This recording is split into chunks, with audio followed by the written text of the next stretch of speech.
you are with the economy, the position you currently hold, would you feel comfortable commenting on Herman Cain's 999 Sure. plan? As far as I get this question everywhere I go. Is that plan have merits? Okay, how many people have heard of the 999 plan? Isn't that amazing? That's just something. Okay, here's what it is. It's three kinds of taxes.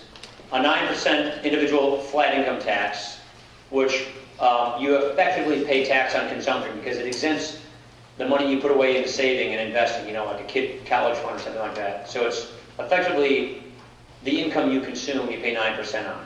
Then it's a 9% business income tax, which is on what we call a really broad tax base. No loopholes, just 9% on net profits of a business.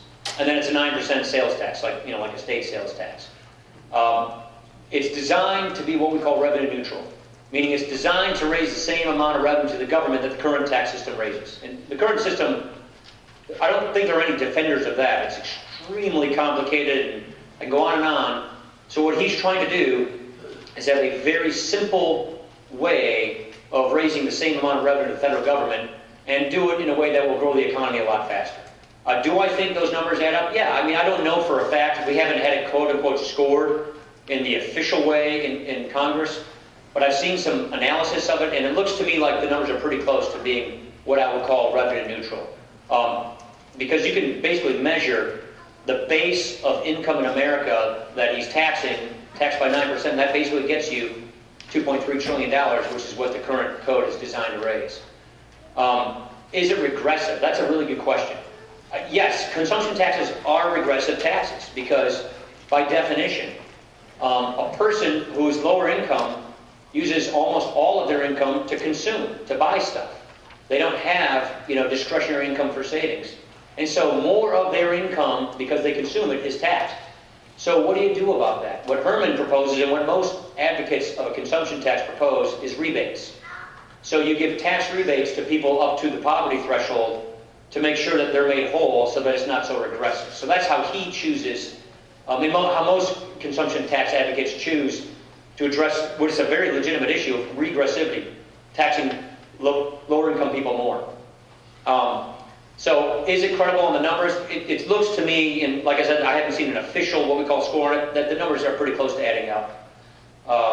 Is our consumption taxes regressive? Yes, they are. But there are ways of dealing with it.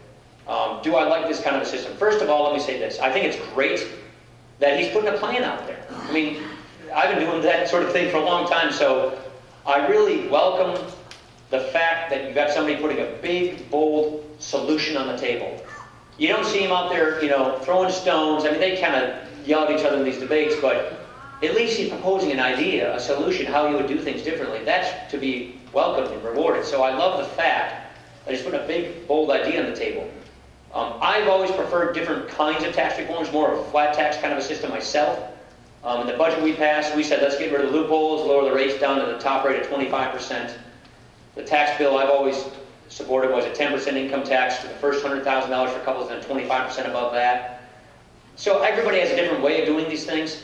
Where a lot of the criticism of this comes down to is you're creating two kinds of tax systems in one. You have an income tax and a sales tax. And the concern is if you have both kinds of tax systems, both can grow, and then you'll have two tax systems piled on top of each other. And the fear of that is then you'll end up with European-sized government and European-sized taxes, and therefore slow European-sized growth rates. Because you'll have an income tax system and a consumption tax system at the federal level on top of it. And that's where some people have concern. What Herman Cain says is he would have a supermajority vote to prevent these rates from rising, but I think that's where a lot of the criticism comes from. I don't get into the business of endorsing or criticizing people's plans. I think the guy should be rewarded for actually putting an idea out there.